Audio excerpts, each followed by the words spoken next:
Hello everybody, welcome back to fall. Okay, it's not quite fall. Fall isn't for another month yet. But this is the time when you're starting to see some of the issues that this time of year are bringing. This blue jay, for example, is very busy. He's interrupting what I do. Anyway, blue jay aside, let me tell you, I do have some issues here with one of my favorite perennials that has reseeded to the point of being a little bit obnoxious. So today we're gonna do a garden edit. Now I'm talking about Big Joe Pye Weed. I call it Big Joe because I also have Little Joe Pye Weed, still blooming, pretty red stems. It's about half the size of Joe Pye Weed. It's in my lower north garden. And it loves its spot, and I love it there, and it's drawing all the monarchs, all the pollinators. That's cool. But Big Joe, I planted about 3 years ago now, 4 years ago, and I did it to mask this huge electric box. I then put in a trellis and planted a couple of honeysuckles. I have Kinsley's Ghost, and I have Major Wheeler, and they're beautiful. And I think they could expand a little bit more on this trellis if they had access to more light. But the light is being blocked out by Big Joe. Now I like Big Joe, but Big Joe is making himself at home all over the garden here. And the reseeds are actually kind of lovely. They're small, they're a fraction of the size. This is a reseeded Joe Pye Weed, and look it's that big and it's still blooming. Love it.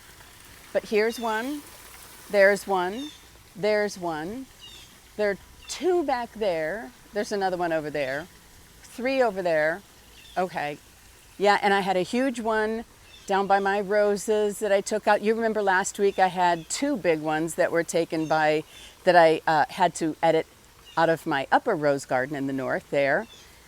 Yeah, in other words, it reseeds. So if you have a wide open space with sun and lots of moisture, you'll love it.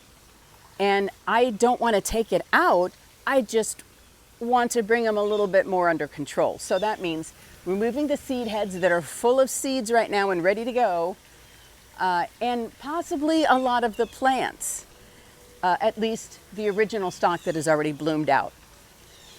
Let's see what we can get done, and we'll decide as we go along. Here we go. To begin with, I love how this is looking. This little vignette right here.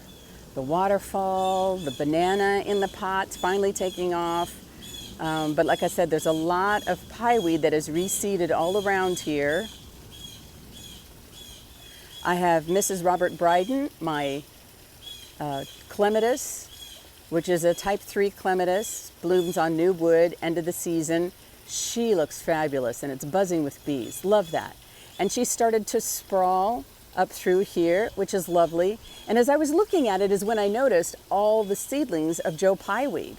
I mean, there's one right here. Like I said, there's a little one right there. I like the little cute versions that have reseeded actually, and they're still blooming, so I'm gonna keep those. But there was another here. There's a couple others over here. There was several big ones over here I took for a girlfriend for her wildlife garden.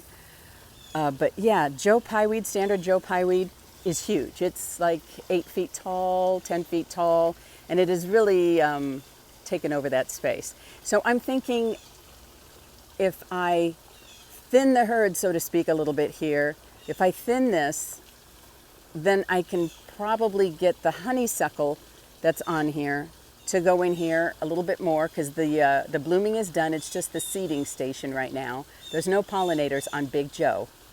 But the honeysuckle continues to bloom, and I see a hummingbird continue to visit there. So I'd like to encourage more of that. So to that end, Big Joe has got to go. Let's get started. To begin with, it almost had to limber up to get this done, because wow, this is well over my head. But as you can see here, as I'm trimming the seed heads, the flower heads off of the top of Joe Pye Weed, I'm starting, if I prune above a set of leaves, it still might, I want to keep some of these stems in place. But really, The time to have pruned this was about 2 weeks ago, because Big Joe can produce 10,000 to 100,000 seeds a year. Now, it does benefit wildlife. The birds like to eat the seeds. The pollinators even winter in the hollow stems. And not to mention, it's doing the job that I first planted it here to do, and that is to mask that big old electrical box. And boy, it's certainly doing that. As it multiplies and as it continues to seed, the seeds will find moist, sunny areas. So that's where they've kind of latched on to some of the areas near the stream that I have here by my water feature. But yeah, the time to have removed these seed heads was a couple of weeks ago, before they got fluffy. Because even as I'm pruning some of them down, now some stems I chose to prune quite a bit farther down. I mean, not completely to the ground, but maybe a foot or two above the ground. But as I'm removing some of these seed heads, you can see some of the little wispy parachute seeds floating around. There goes the fluff as I walk out. So yeah, there's a few more seeds. So I'm definitely not removing this thing for the long haul. It was a kind of tough to reach some of these. It's good to get these things to grow in a tough spot. But you can see with the hollow stems, again, beneficial insect homes, which is great during the winter.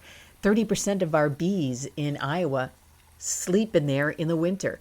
And on the outside, black swallowtail butterflies, even praying mantis attach their egg sacs and their chrysalis to the outside of the stems because they're sturdy. But I did notice once I cleaned this up a little bit, I had a little bit more room to move some other plants and things in that place. Now, once Joe Pye Weed gets to the stage of flowering, it's tough to remove. It's not like Virginia creeper here, which is, when you get it when it's young, it's super easy to pull out. And okay, even burnweed is super easy.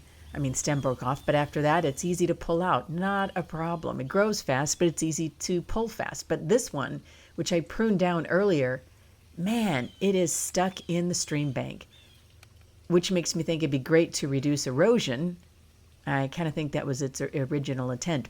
But while it's still waiting to bloom and the pollinators love it, I'm going to leave these little ones in place, but I will prune the seed tops once they're done blooming. Now, I do like the way this all cleaned up here, this spot. You notice I did keep several stems standing so that they will be there for all of my beneficial insects to winter through. And I also left some of the smaller stands in place. It looks good.